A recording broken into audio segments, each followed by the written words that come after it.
Hello students, welcome two equations IAS. आज का the Hindu के एनालिसिस स्टार्ट करते हैं। आज का एजेंडा जो हमारे पास फ्रंट पेज में दिया है, एक तो कोर सेक्टर के बारे में बात करी है, उसके अलावा फ्रंट पेज में फिस्कल डेफिसिट के बारे में बात करी है। तो हम डिस्कस करेंगे कोर सेक्टर क्या है, फिस्कल डेफिसिट क्या है। उसके अलावा इन्वायरमेंटल इंपैक्ट असेसमेंट के ऊपर एक एडिटोरियल है।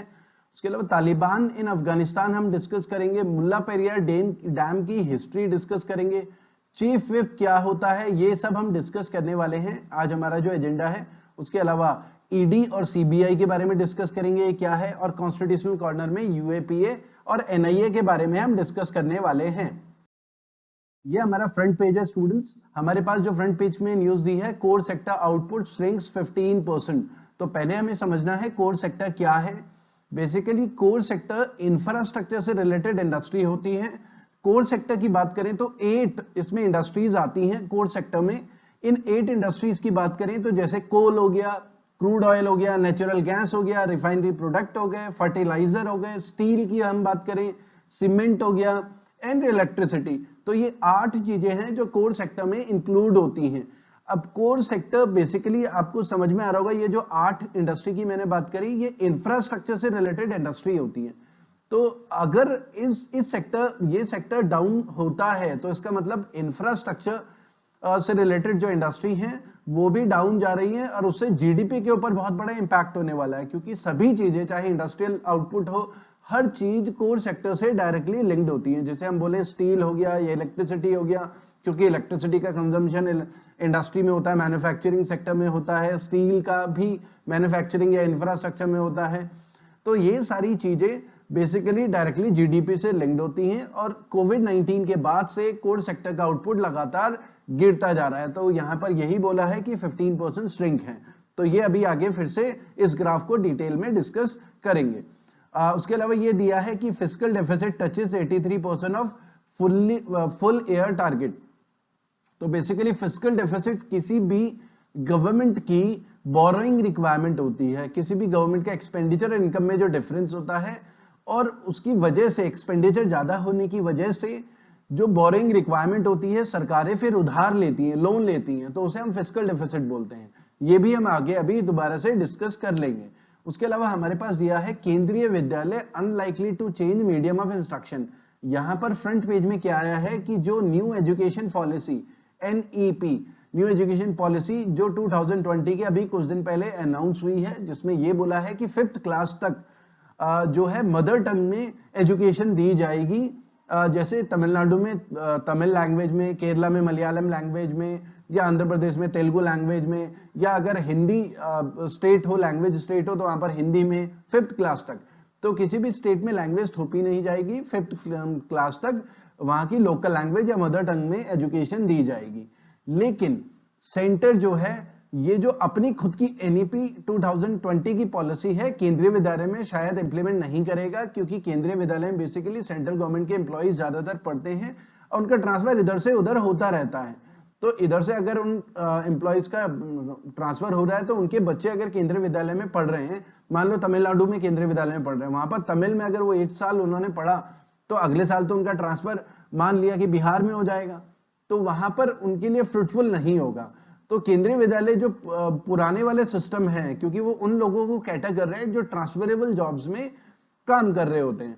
तो ये एक इंपॉर्टेंट आपको ये पता होना चाहिए, नोट डाउन करना चाहिए कि Kendriya Vidyalaya unlikely to change medium of instruction, जो खुद की सेंटर की नेशनल एजुकेशन पॉलिसी है, वो खुद केंद्रीय विद्यालय में इंप्लीमेंट नहीं होने वाली।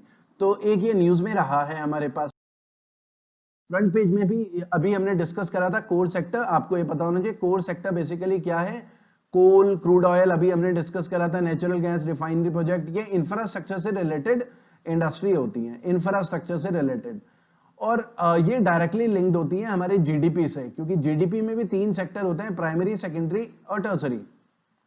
प्राइमरी, सेकेंडरी और टर्सरी। अब अगर हम बात करें प्राइमरी सेक्टर में, नेचुरल प्रोडक्ट होते हैं, खासकर एग्रीकल्चर सेक्टर। एग्रीकल्चर सेक्टर में भी इस इंडस्ट्री की, जैसे स्टील की भी जरूरत होती है, फर्टिलाइजर की भी जरूरत होती है। तो बेसिकली कोर सेक्टर कैटर करता है इन तीनों सेक्टर्स को। जीडीपी में जो तीनों सेक्टर्स का कंट्रीब्यूशन है उसको कैटर करता है। कोर सेक्टर का अगर आउटपुट डाउन रहता है तो प्राइमरी सेक्टर, सेकेंडरी सेक्टर होता है मैन्युफैक्चरिंग, और टर्सरी सेक्टर होता है सर्विस सेक्टर। तो वो भी ओवरऑल डाउन रहता है।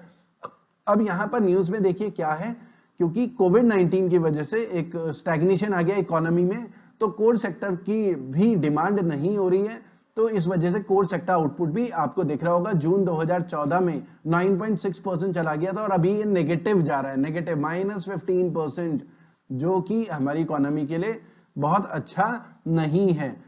और ये तभी पॉजिटिव जाने वाला है जब तक एक पॉजिटिविटी मार्केट में नहीं आती, जैसा कि एक्सपर्ट्स का कहना है, जब तक वैक्सीन के बारे में एक सॉलिड इंफॉर्मेशन नहीं आती कि इतनी तारीख को वैक्सीन आने वाली है, कि अक्टूबर, दिसंबर या जनवरी में, तो जैसे ही एक कंफर्म डेट आती है, वैक्सीन का कंफर्मेशन होता है, मार्केट में एक पॉजिटिविटी होगी और डिमांड भी इंक्रीज होगी, इन्वेस्टमेंट भी बढ़ेगा, ग्रोथ भी होने लगेगी, तो कोर सेक्टर आउटपुट जो है वो भी पॉजिटिव चला जाएगा।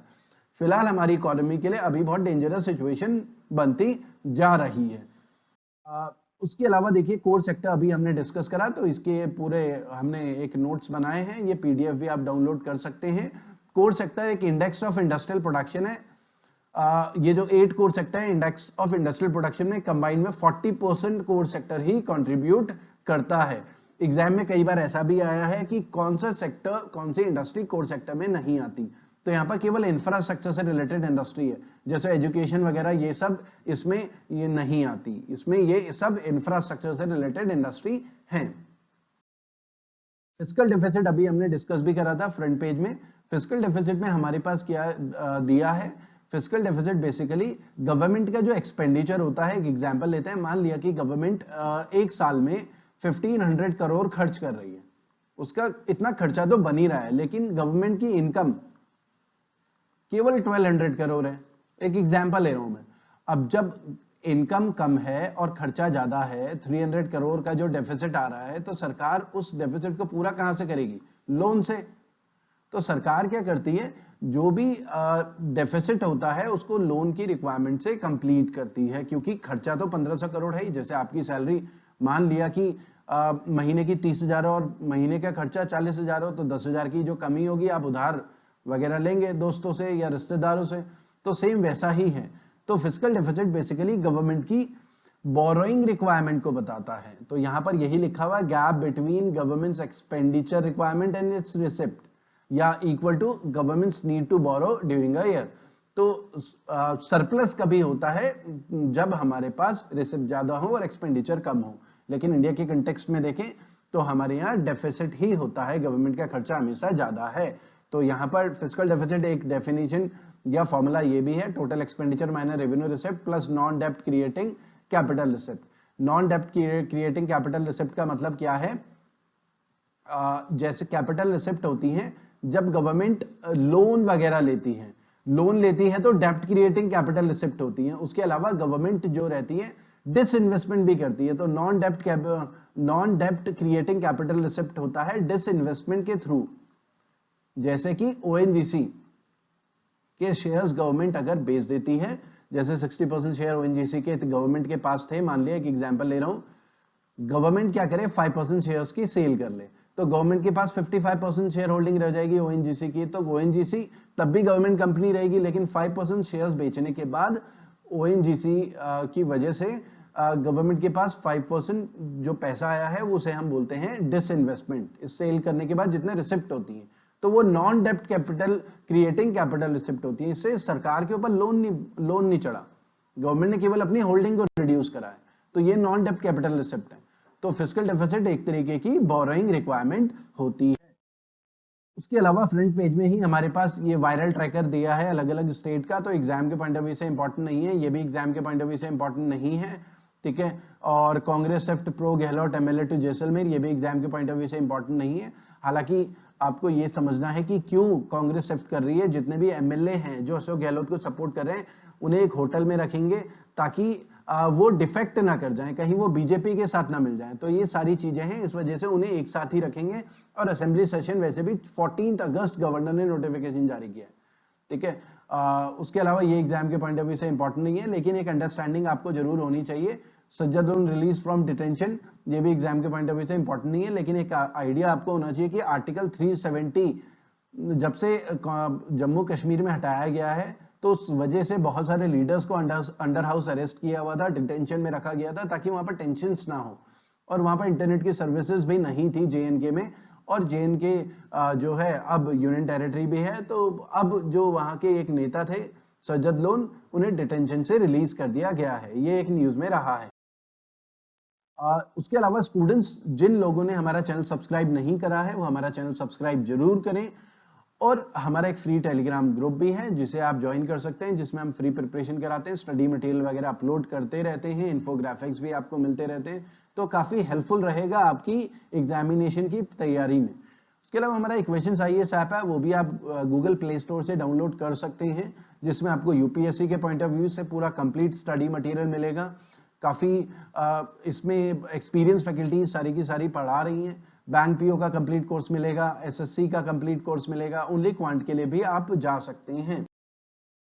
ये एक एडिटोरियल आया है, diluting the EIA process spells the path of no return. EIA क्या है? इन्वायरमेंटल इंपैक्ट असेसमेंट की नई गाइडलाइंस जारी हुई है 2020 की। इससे पहले 2006 का इन्वायरमेंटल इंपैक्ट असेसमेंट था। पहले समझ लेते हैं होता क्या है। देखिए, गवर्नमेंट कोई भी डेवलपमेंट का प्रोजेक्ट अगर लेकर आती है, तो जब गवर्नमेंट डेवलपमेंट का प्रोजेक्ट लेकर आती है तो पूरा प्रोसेस होता है। अभी केवल प्लानिंग हुई है, फिर लोगों से पूछा जाता है कि आपके क्या व्यूज हैं। पब्लिक से भी पब्लिक के व्यूज लिए जाते हैं, या जो NGOs भी होते हैं बहुत सारे, वो अपने व्यूज देते हैं, गवर्नमेंट से क्वेश्चन करते हैं कि इस डेवलपमेंट प्रोजेक्ट की वजह से इन्वायरमेंट के ऊपर ये इम्पैक्ट होने वाला है। ये सारा का सारा EIA इन्वायरमेंटल इम्पैक्ट असेसमेंट की जो प्रोसेस होती है उसमें होता है। तो जब गवर्नमेंट के पास पूरा एक क्लियरेंस आ जाता है, लोगों के व्यूज भी आ जाते हैं कि हाँ इन्वायरमेंट को इतना नुकसान नहीं होगा, फिर प्रोजेक्ट को हरी झंडी मिलती है, फिर प्राइवेट इंडस्ट्री को या कोई भी इंडस्ट्री उस प्रोजेक्ट को स्टार्ट कर सकती है।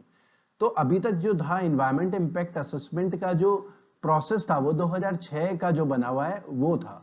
अब 2020 में सरकार एक नया प्रोसेस लेकर आई है, ज्यादा सिंप्लीफाइड प्रोसेस, और ये बेसिकली इंडस्ट्री के फेवर में ज्यादा है, ऐसा एलिगेशन सरकार के ऊपर लग रही है। इंडस्ट्री के फेवर में ज्यादा है, ज्यादा easily environmental impact assessment process complete होगा और जल्दी से इन्वायरमेंटल क्लियरेंस किसी भी प्रोजेक्ट को मिल जाएगा।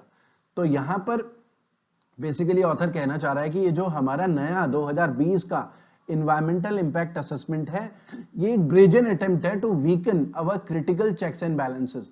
क्योंकि ये चेक्स एंड बैलेंसेस है, सरकार का कोई अगर प्रोजेक्ट लेकर आती है तो पब्लिक से पूछा भी जाता है, पब्लिक भी पार्टिसिपेट कर रही है, पब्लिक भी बता रही है कि भाई इस प्रोजेक्ट से इन्वायरमेंट को इतना डैमेज होने वाला है। तो ये सारी चीजें इन्वायरमेंटल इंपैक्ट असेसमेंट में है। अब देखिए इंपॉर्टेंट एग्जाम के पॉइंट ऑफ व्यू से क्या है, एक तो आपको पता होना चाहिए इन्वायरमेंटल प्रोटेक्शन एक्ट 1986 का है, ये एग्जाम में आ सकता है। इन्वायरमेंटल इंपैक्ट असेसमेंट क्या है? Is the assessment of environmental consequences of plan, policy, program and actual projects prior to decision to move forward with in the proposed action. ठीक है, ये हमारा इसकी डेफिनेशन है। ये इसमें प्लान, पॉलिसी, प्रोग्राम हर चीज चेक करनी होती है। और इसमें ऐसा बोला गया है जो नया जो 2020 का EIA नोटिफिकेशन है वो रिप्लेस करेगा 2006 के सारे फ्यूचर प्रोजेक्ट्स के लिए। तो ऑब्जेक्शन यही है कि नया वाला जो है बिजनेस फ्रेंडली ज्यादा है, इंडस्ट्री के फेवर में ज्यादा है, एंटी पीपल है, लोगों के फेवर में कम है। तो यही यहां पर ऑब्जेक्शन कर रहे हैं। ये ऑब्जेक्शन देखिए पॉलिटिकल भी हो सकते हैं और जेन्युइन भी हो सकते हैं। पॉलिटिकल का मतलब क्या हुआ? पॉलिटिकल का मतलब है कि कांग्रेस पार्टी या जो एंटी मोदी हैं वो इस वजह से, क्योंकि मोदी सरकार लेकर आई है, इस वजह से इसका विरोध कर सकते हैं। दूसरा, ये जेन्युइन भी हो सकते हैं, ठीक है, ट्रू नेचर भी हो सकता है, एक्चुअल में भी लोगों के कंसर्न्स हो सकते हैं कि सच में जो है इन्वायरमेंट को कम इंपॉर्टेंस दे रही है सरकार और जो है GDP को ज्यादा इंपॉर्टेंस दे रही है। क्योंकि यहां पर बहुत इंपॉर्टेंट होता है इन्वायरमेंट और GDP में बैलेंस बनाना। क्योंकि एनवायरमेंट के प्रोटेक्शन की बात करते हैं तो GDP डाउन जाता है। एनवायरमेंट को अगर हम GDP की ग्रोथ के बारे में सोचते हैं तो एनवायरमेंट डाउन चला जाता है। तो ये सारी चीजें हैं, आपको इनमें एक बैलेंस को समझना है। एनवायरमेंट और GDP को बैलेंस करना बहुत मुश्किल होता है। उसके अलावा एक एडिटोरियल आया टुवर्ड्स अ न्यू नॉर्मल। अब देखिए इसमें बेसिकली आपको समझना है, ये एडिटोरियल कह रहा है कि हमारे यहाँ इंडिया में मोर्टेलिटी रेट काफी कम है, 2.16% मोर्टेलिटी रेट है। मोर्टेलिटी रेट का मतलब है कोविड-19 से इन्फेक्ट होने के बाद जो लोगों की डेथ हो रही है 2.1% है। ये एडिटोरियल ऐसा कुछ कह रहा है। मोर्टेलिटी रेट मतलब डेथ रेट। ठीक है। नंबर ऑफ डेथ मतलब 100 लोग अगर कोविड-19 हो रहे हैं पॉजिटिव, तो उनमें से 2% लोगों की डेथ हो रही है। लेकिन अभी भी बहुत सारे लोग ऐसे हैं जो वल्नरेबल सेक्शन के हैं, जैसे एजिड लोग हैं 65 से ज्यादा, या जिनकी इम्यूनिटी, जिन्हें कुछ ना कुछ प्रॉब्लम है, 30 साल की उम्र वाले लोग भी, 40 साल, 20 साल, जिन्हें ऑलरेडी कोई प्रॉब्लम है, तो जिनकी इम्यूनिटी वीक है, तो उनकी फैटेलिटी थोड़ा सा ज्यादा है। तो वनरेबल सेक्शन अभी भी बहुत ज्यादा है। तो बस आपको ये समझना है मोर्टेलिटी रेट क्या है, और इंडिया के कंटेक्स्ट में कोविड-19 से मोर्टेलिटी रेट काफी कम है। यही रीजन है कि इस वजह से लोगों का डर जो है कोरोना से, जैसे जैसे अब टाइम बीतता जा रहा है, कम होता जा रहा है। ये काफी अच्छा एडिटोरियल है, कोविड-19 के बारे में बताया, कोविड-19 crisis as a metropolitan battle. Basically इसमें प्रॉब्लम्स बताई है, क्योंकि कोविड-19 सबसे ज्यादा कोरोना कहाँ फैल रहा है, सिटीज में, पूरे इंडिया में देखें तो अर्बन एरिया में, और वहीं जो है बहुत सारी प्रॉब्लम्स नजर आ रही हैं। तो हमारा अर्बन एरिया में हमने एक कॉम्प्रिहेंसिव प्लान पहले से कभी कुछ ऐसा बनाया नहीं, इसलिए ऐसा क्राइसिस हमें नजर में आ रहा है। तो इंपॉर्टेंट है कि हमें एक कॉम्प्रिहेंसिव और इंटीग्रेटेड अर्बन प्लानिंग करनी है, ताकि फ्यूचर में ऐसी कोई पेंडेमिक हो तो उनके साथ बहुत अच्छे से डील किया जा सके। ठीक है, तो इसमें ऑथर बेसिकली नई नई स्ट्रेटेजी बता रहा है, पूरे माइक्रो लेवल पे बता रहा है कि क्या क्या चीजें चेंजेस करनी है। और जैसे सिटी के जो मेयर होते हैं, जैसे हमें पता है सिटीज में मेयर होते हैं, और रूरल एरिया में पंचायत होती हैं, तो वहां पर जो है वहां पर ग्राम प्रधान होता है।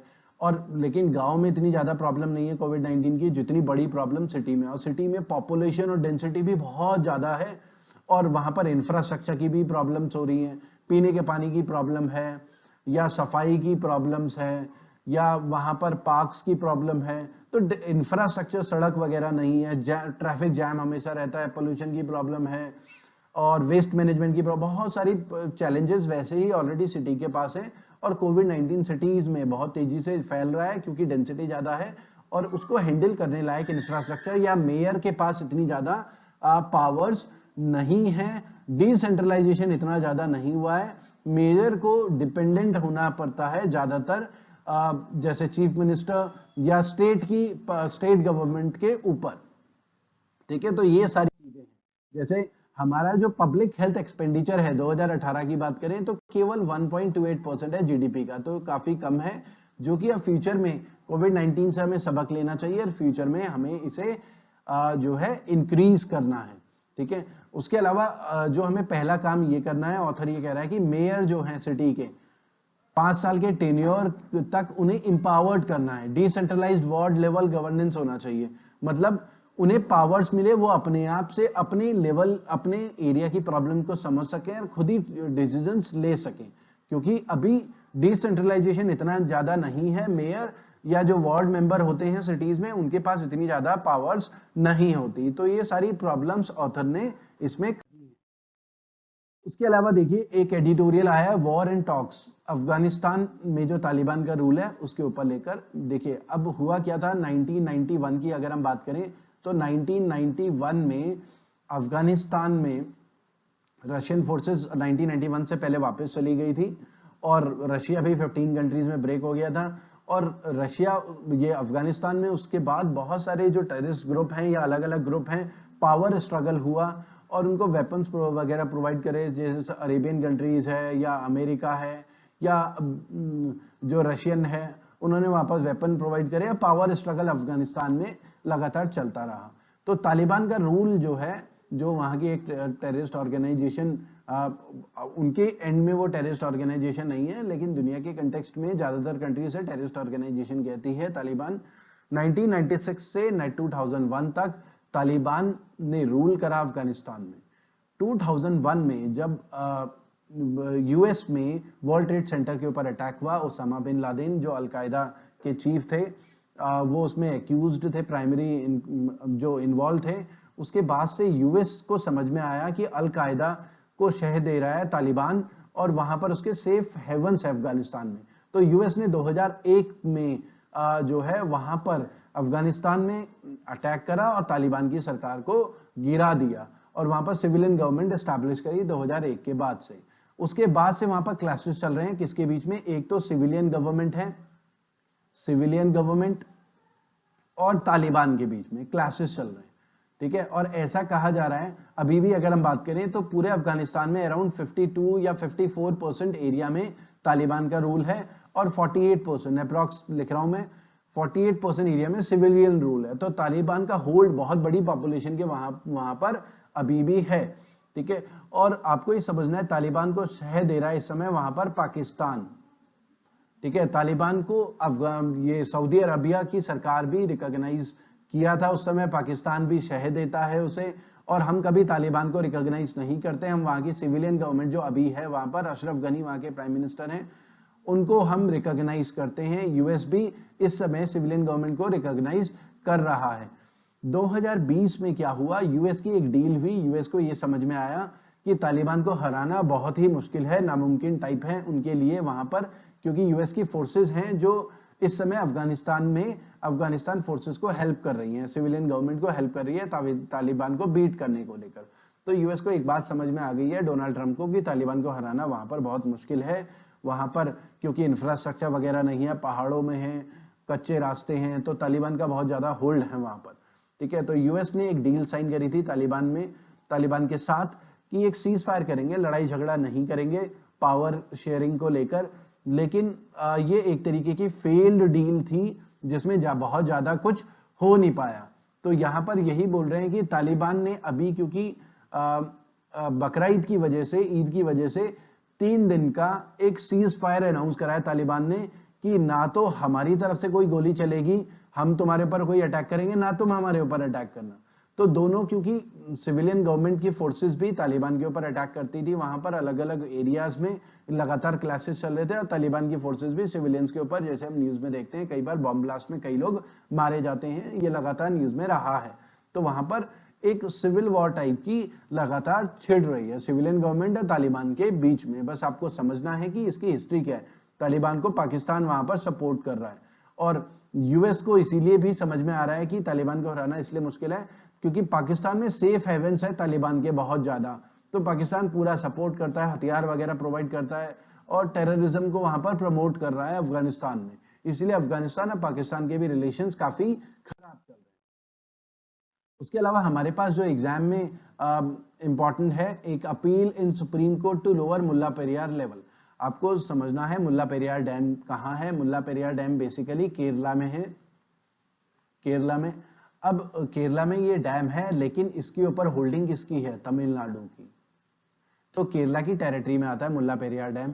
ये बेसिकली जब ब्रिटिशर्स यहाँ पर रूल कर रहे थे और ट्रेवेनकोर के राजा ने ब्रिटिशर्स के साथ एक डील साइन हुई थी, जिसमें डील में ये फाइनल हुआ था कि तमिलनाडु जो है केरला में मुल्ला पेरियार डैम बनाकर उसके पानी को यूज कर सकता है, अपने यहाँ खेती के लिए, इरिगेशन के लिए यूज कर सकता है। तो एग्जाम में इंपॉर्टेंट क्या है, एक तो ये डैम कहाँ है, केरला में, पेरियार रिवर के ऊपर है। लेकिन एग्जाम में ये भी कई बार आया कि ऑपरेटेड और मेंटेन बाय तमिलनाडु स्टेट। अब कंट्रोवर्सी क्या है, देखिए कंट्रोवर्सी क्या है, क्योंकि केरला के लोग या केरला में भी पॉलिटिक्स होती है मुल्ला पेरियार डैम को लेकर। उन्हें लगता है कि ये केरला में है और सारी पावर्स तमिलनाडु के पास दी हुई है इसको ऑपरेट या मेंटेन करने के लिए। तो वहां पर आए दिन बीच बीच में लोग प्रोटेस्ट करते आए हैं कि मुल्ला पेरियार डैम उनको हैंडओवर होना चाहिए। और दूसरा सिक्योरिटी कंसर्न भी है। सिक्योरिटी कंसर्न कैसे, क्योंकि तमिलनाडु मेंटेन करता है तो मुल्ला पेरियार डैम की जो हाइट है, वाटर लेवल की हाइट है, वो लगातार इंक्रीज कर देता है। वाटर लेवल की हाइट इंक्रीज करने से फायदा क्या होता है तमिलनाडु को, ज्यादा पानी इकट्ठा हो जाता है डैम में, और फिर ज्यादा पानी इकट्ठा होगा तो उस पानी को इरिगेशन में ज्यादा बेटर तरीके से तमिलनाडु यूज कर सकता है, या उसके पास पानी ज्यादा मिलता है तमिलनाडु को। तो तमिलनाडु चाहता है कि डैम की हाइट ऊपर हो जितना ज्यादा हो सके, क्योंकि उससे तमिलनाडु को इरिगेशन में फायदा होता है। लेकिन केरला ये कहता है कि डैम की हाइट ज्यादा बढ़ा देने से प्रॉब्लम क्या होगी, एक टाइम ऐसा आएगा कि डैम टूट जाएगा और केरला में बाढ़ आ जाएगी, बहुत सारे गांव डूब सकते हैं।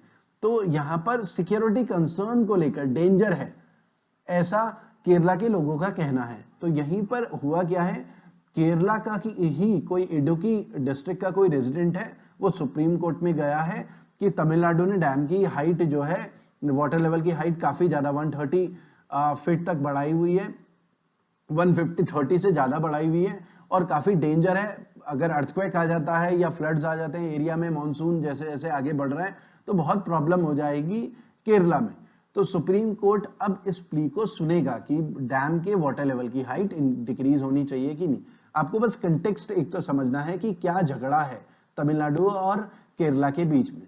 तमिलनाडु चाहता है कि वाटर लेवल बढ़े ताकि डैम में ज्यादा पानी इकट्ठा हो और उस ज्यादा पानी से इरिगेशन कर सके तमिलनाडु में।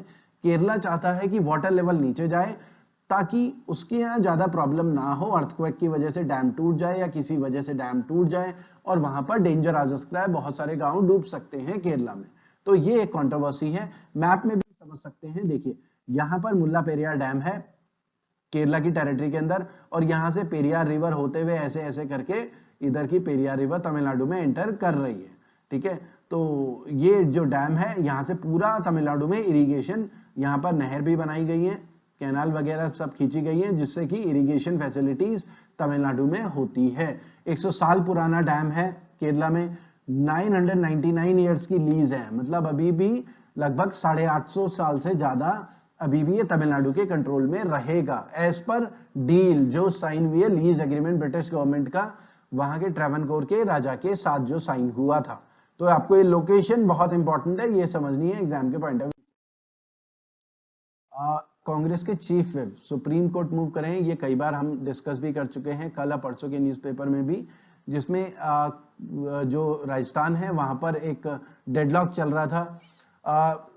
राजस्थान की जो विधानसभा के स्पीकर हैं उन्होंने डिस्क्वालिफिकेशन प्रोसीडिंग स्टार्ट करी थी। जो 19 एमएलए हैं जिन्होंने विद्रोह करा था कांग्रेस की जो सीएम है उनके अगेंस्ट, ठीक है, उनके अगेंस्ट विद्रोह करा था। तो अब वहां के स्पीकर ने डिस्क्वालिफिकेशन जो प्रोसीडिंग स्टार्ट करी थी और हाईकोर्ट ने रोक लगा दी थी। तो अब कांग्रेस के जो चीफ व्हिप है, आपको ये समझना है, देखिए एग्जाम में ये सब नहीं आएगा कि 19 एमएलए ये सब, आपको बस ये समझना है कि एक तो चीफ व्हिप क्या होता है, ठीक है। उसके अलावा आपको ये समझना है कि डिस्क्वालिफिकेशन की जो पावर्स होती हैं वो स्पीकर के पास होती हैं, वो स्पीकर के पास होती हैं विधानसभा के। तो विधानसभा के स्पीकर के पास डिस्क्वालिफिकेशन की प्रोसीडिंग्स होती है under anti defection law. Anti defection law 10th schedule में आता है, ये आपको पता होना चाहिए। ये हमारा ऐड हुआ था, हमारा जो है 52nd कॉन्स्टिट्यूशनल अमेंडमेंट था CAA 1985, ठीक है, ये ऐड हुआ था 10th schedule 52nd constitutional amendment 1985 में ऐड हुआ था। और हम बात भी कर चुके हैं एंटी डिफेक्शन लॉ क्या होता है। जब कोई एमएलए अपनी पॉलिटिकल पार्टी को छोड़कर दूसरी पॉलिटिकल पार्टी को ज्वाइन कर लेता है तो उसे बोलते हैं डिफेक्शन, ठीक है, डिफेक्ट कर गया एक पॉलिटिकल पार्टी छोड़कर दूसरी पॉलिटिकल पार्टी। तो ओरिजिनली जिस पॉलिटिकल पार्टी से वो इलेक्शन जीता है तो वो पार्टी उसे डिस्क्वालीफाई कर सकती है उसकी मेंबरशिप में, ठीक है। तो ये 10th शेड्यूल में उसके नॉर्म्स है पूरे एंटी डिफेक्शन लॉ के। तो स्पीकर ने प्रोसीडिंग स्टार्ट करी थी और स्पीकर को अपॉइंट कौन करता है, जिसकी सरकार होती है ज्यादातर स्पीकर वो ही अपॉइंट करते हैं। अब देखिए अगर विधानसभा में मान लो कि किसी पॉलिसी के ऊपर वोट डालना है तो एक चीफ व्हिप होता है, चीफ व्हिप, जैसे कांग्रेस पार्टी का एक चीफ व्हिप होगा, वो एक व्हिप जारी करेगा अपने जितने भी कांग्रेस के एमएलए हैं। तो एमएलए को चीफ व्हिप की डायरेक्शन के हिसाब से ही वोट डालना होता है या प्रेजेंट होना होता है, ठीक है। और अगर कोई एमएलए चीफ व्हिप के ऑर्डर नहीं मानता तो उसके अगेंस्ट डिस्क्वालिफिकेशन की प्रोसीडिंग स्टार्ट कर सकता है। चीफ व्हिप लिख के देगा स्पीकर को, स्पीकर डिस्क्वालिफिकेशन की प्रोसीडिंग स्टार्ट करेगा। तो चीफ व्हिप का मतलब यह है कि जो एमएलए है किसी भी पॉलिटिकल पार्टी, उनकी अपनी सोच नहीं है, वो अपने हिसाब से वोट नहीं कर सकते किसी पॉलिसी को लेकर। पार्टी हाईकमांड ने जो ऑर्डर दिया है, चीफ व्हिप उस ऑर्डर के हिसाब से व्हिप जारी करता है। जैसे बीजेपी के जो एमएलए होंगे, बीजेपी के जो चीफ व्हिप होंगे, वो अपने एमएलए को व्हिप जारी कर देंगे कि आपको इस पॉलिसी के अगेंस्ट वोट डालना है। तो एमएलए को उनके अगेंस्ट ही वोट डालना होगा, उनके फेवर में नहीं डाल सकते। ये बेसिकली हॉर्स ट्रेडिंग को रोकने के लिए होता है, लेकिन इसके फायदे नुकसान दोनों हैं। नुकसान ये है कि एमएलए की अपनी कोई सोच नहीं होती, उनको पार्टी हाईकमांड के हिसाब से ही चलना होता है। तो ये चीफ व्हिप का मतलब होता है। तो यहां पर ये लिखा हुआ भी है, chief whip is a political office who starts to administer whipping system, ठीक है। तो इसका मतलब पार्टी लीडरशिप जिस भी फेवर में या अगेंस्ट वोट डालना चाहती है उसके हिसाब से ही चीफ व्हिप अपने एमएलए को व्हिप जारी कर लेता है। तो इसका मतलब क्या हुआ कि पार्टी प्लेटफॉर्म के अकॉर्डिंग ही वोट देना होता है, अपनी ओन इंडिविजुअल आइडियोलॉजी कुछ नहीं है।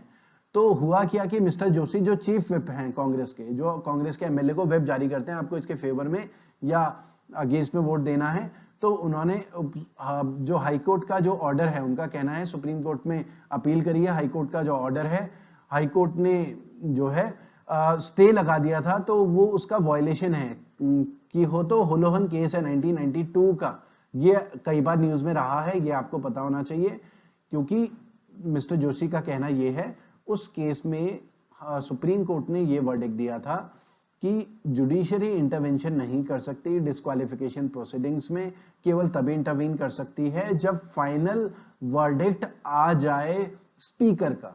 जब केवल प्रोसीडिंग्स चल रही हैं तो बीच में डिस्क्वालिफिकेशन के प्रोसीडिंग्स को स्टे लगा देने का मतलब है स्पीकर की सारी पावर्स तुमने छीन ली। तो ये जो स्टे लगाया गया है इस कोर्ट के ऑर्डर के हिसाब से नहीं है, तो इसलिए मिस्टर जोशी जो है सुप्रीम कोर्ट गए हैं। उसके अलावा न्यूज में रहा है enforcement directorate no word from UK on Mallya case, क्योंकि एक्स्ट्राडिशन की बात चल रही है, विजय माल्या को एक्स्ट्राडिशन करना है इंडिया में, वहां की पुलिस उन्हें अरेस्ट करके इंडिया को हैंडओवर करे। तो टॉक्स चल रहे हैं लगातार, अभी तक यूके से ऐसा कुछ आया नहीं है कि माल्या को कब एक्स्ट्राडिशन यहां पर कर सकते हैं। एक्स्ट्राडिशन हम पहले भी डिस्कस कर चुके हैं, एक्स्ट्राडिशन ट्रीटी दो कंट्रीज के बीच में साइन होती है, वो दोनों कंट्रीज एक दूसरे के जो ऑफेंडर्स हैं या क्रिमिनल हैं अरेस्ट करके एक दूसरे को सौंपते हैं। मतलब इंडिया से कोई क्राइम करके यूके गया तो यूके वाले अरेस्ट करके इंडिया को हैंडओवर करेंगे, यूके से कोई क्राइम करके इंडिया आया तो इंडिया वाले उसे अरेस्ट करके यूके को हैंडओवर करेंगे, इसे बोलते हैं एक्स्ट्राडिशन। अब आपको पता होना चाहिए कि ईडी क्या है, इन्फोर्समेंट डायरेक्टरेट क्या है। देखिए enforcement directorate basically money laundering से रिलेटेड सारे केसेस देखती है, ब्लैक मनी को व्हाइट में कन्वर्ट करना, जो भी ब्लैक मनी से व्हाइट करने में इन्वॉल्व रहता है ब्लैक मनी को, वो वाले सारे cases, basically enforcing economic laws and fighting economic crime in India. तो ब्लैक मनी में जो भी इन्वॉल्व रहता है ईडी वो वाले केस देखती है। जैसे सुशांत सिंह राजपूत के केस में भी ईडी ने मामला अपने हाथ में लिया है और ईडी ब्लैक मनी का उसमें एंगल देख रही है, क्योंकि जो रिया चक्रवर्ती है उस अराउंड एलिगेशन लगे हैं 15 करोड़ ट्रांसफर करे हैं इधर उधर, उसने अपने अकाउंट में या उसने उसके अकाउंट को हैंडल करा है बहुत टाइम तक। तो इन्फोर्समेंट डायरेक्टरेट ने केस फाइल करा है रिया चक्रवर्ती के अगेंस्ट भी।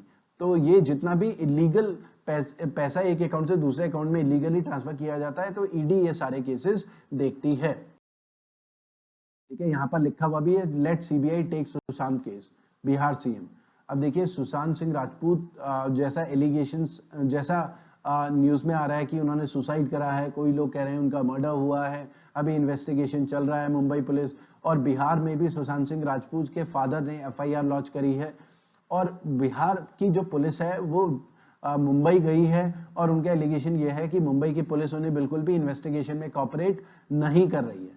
ठीक है, और ईडी ने भी, अभी हमने डिस्कस भी करा था, अपनी प्रोब मनी लॉन्ड्रिंग के केस के लिए स्टार्ट करिए। इन्फोर्समेंट डायरेक्टरेट है, हिंदी में प्रवर्तन निदेशालय बोलते हैं, क्योंकि अराउंड 15 करोड़ पैसा उनके अकाउंट से ट्रांसफर हुआ है, तो वो इलीगल ट्रांसफर के उसमें केस फाइल किया जा सकता है। तो उनके फादर ने एफआईआर भी लॉन्च करी है। तो अब सीबीआई के पास केस कब जा सकता है, आपको ये समझना है। देखिए सीबीआई के पास केस कब जाएगा, CBI basically Delhi police establishment act में रजिस्टर होती है, ये समझ लेते हैं। CBI is governed bye Delhi special police establishment act 1946।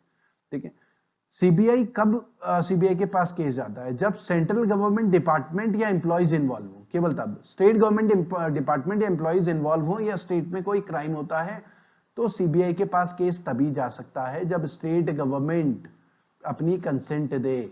तो सुशांत सिंह राजपूत के केस में सीबीआई इन्वेस्टिगेशन तब होगी जब उद्धव ठाकरे महाराष्ट्र के सीएम लिखकर देंगे स्टेट को कि हाँ ये केस फिट है सीबीआई इंक्वायरी के लिए, तब central government CBI inquiry start कर सकती है। या कुछ एक्सेप्शनल केसेस में सेंट्रल गवर्नमेंट सीबीआई इंक्वायरी का ऑर्डर दे सकती है। उसके अलावा सीबीआई इंक्वायरी कब हो सकती है, जब सुप्रीम कोर्ट या हाई कोर्ट ऑर्डर दे, जैसे कि कोई प्ली फाइल करे कोर्ट में और कोर्ट बोले कि नहीं ये केस फिट है सीबीआई इंक्वायरी के लिए और वो सीबीआई के पास चला जाए। क्योंकि होता क्या है कि अभी अगर हम बोले सेंट्रल गवर्नमेंट अगर जबरदस्ती सीबीआई के पास केस ट्रांसफर करती है तो स्टेट गवर्नमेंट ऑब्जेक्शन करेंगी कि हमसे पूछा नहीं, मोदी सरकार जो है मनमानी कर रही है अपनी मर्जी से, फेडरल स्ट्रक्चर जो है सिस्टम का खराब हो गया है और जब स्टेट, क्योंकि जब रूल ऐसा बना है स्टेट लिख के देगा सेंटर को तभी सीबीआई इंक्वायरी होती है, और हमने तो लिखा ही नहीं, इन्होंने जबरदस्ती सीबीआई इंक्वायरी स्टार्ट कर दी। तो ये सारे क्लासेस सेंटर स्टेट के बीच में हो सकते हैं। तो सीबीआई इंक्वायरी की जो ज्यूरिसडिक्शन है, या तो सेंट्रल गवर्नमेंट के एम्प्लॉइज हो, डिपार्टमेंट हो तब, या स्टेट गवर्नमेंट लिख के दे तब, या हाई कोर्ट और सुप्रीम कोर्ट वर्डिक्ट दे कि ये जो केस है सीबीआई इन्वेस्टिगेशन के लिए फिट है, ठीक है, या कोई एक्सेप्शनल केसेस हो तब सीबीआई इंक्वायरी हो सकती है। कॉन्स्टिट्यूशनल कॉर्नर में आज हम डिस्कस करेंगे यूपीए चार्जेस। अब देखिए ये न्यूज में आपको केवल इंपॉर्टेंट ये है कि यूएपीए क्या है और एनआईए, ये हम डिस्कस करेंगे ये क्या है। तो देखिए यूएपीए क्या है। UAPA unlawful activities prevention act है 1967 का। अगर हम बात करें टेररिज्म से रिलेटेड जितनी भी एक्टिविटीज इंडिया से में हो रही हैं, तो जो हमारा एक्चुअल में जो कानून है वो कौन सा कानून है जो टेररिस्ट एक्टिविटीज को रोक रहा है या उनको हैंडल कर रहा है, तो वो हमारे पास इस समय केवल unlawful activities and prevention act है 1967 का। हालांकि टेररिज्म को रोकने के लिए, क्योंकि 1980s में पंजाब में टेररिज्म काफी फैल गया था, तो उसके लिए एक टाडा एक्ट बना था 1985 का। तो ये काफी स्ट्रिक्ट था, लोगों को अरेस्ट किया जाता था इसमें, और कोर्ट में अपील भी नहीं होती थी, कई महीनों तक बेल भी नहीं मिलती थी, ठीक है। तो इसमें तरीके होते थे इन्वेस्टिगेशन करने के अलग अलग, काफी टफ था इसमें, ठीक है। बेल मिलना बहुत मुश्किल हो जाता था। जैसे संजय दत्त के ऊपर भी टाडा के उसमें केस चला था 1993 बॉम्बे में जो ब्लास्ट हुए थे, सीरियल ब्लास्ट, उसके बाद से संजय दत्त के पास AK-56 जो मिली थी, तो टाडा के उसमें ही उनके ऊपर कन्विक्शन हुआ है। हालांकि टाडा जो है 2002 में, क्योंकि 1998 से 2004 तक बीजेपी की सरकार रही है, अटल बिहारी वाजपेयी प्राइम मिनिस्टर रहे, तो उन्होंने क्या करा, टाडा को रिपील करा। टाडा में काफी कमियां थी, टाडा को रिपील करा, पोटा लेकर आए 2002 में। तो टाडा खत्म हुआ 1985 में, पोटा लेकर आए प्रिवेंशन ऑफ टेररिज्म 2002 में। उस समय बहुत बवाल मचा देश में, कांग्रेस पार्टी ने एलिगेशन लगाए कि ये एंटी मुस्लिम एक्ट है, मुस्लिम्स को परेशान करने के लिए यह बीजेपी ने एक्ट पास करा है, तो काफी बवाल मचा। और फिर 2004 से आपको पता है कि 2014 तक मनमोहन सिंह जी प्राइम मिनिस्टर रहे, कांग्रेस की सरकार रही, और उन्होंने जैसे ही 2004 में इलेक्शन जीते, पावर में आए, उन्होंने पोटा रिपील कर दिया। तो फिर हमारे पास जो टेररिज्म से रिलेटेड दोनों एक्ट खत्म हो गए, और हमारे पास इस समय एक अनलॉफुल एक्टिविटीज एक्ट 1967 का है, जो टेररिज्म से रिलेटेड कानून है, ठीक है, जिनमें एक्शन लिया जाता है। बहुत सारी ऑर्गेनाइजेशन को टेररिस्ट ऑर्गेनाइजेशन अंडर यूएपीए ही डिक्लेयर किया जाता है, या किसी इंडिविजुअल को भी टेररिस्ट डिक्लेयर किया जाता है अंडर यूएपीए। उसके अलावा नेशनल इन्वेस्टिगेशन एजेंसी, ये इंपॉर्टेंट है, जो कि 2009 में स्टैब्लिश हुई थी। 2008 में मुंबई टेरर अटैक जब हुआ था, तो हमें ये फील हुआ था कि एक एजेंसी होनी चाहिए या एक ऑर्गेनाइजेशन होनी चाहिए, सिंगल एजेंसी, जो जितने भी इंडिया में टेरर एक्टिविटीज हो उनको हैंडल करे।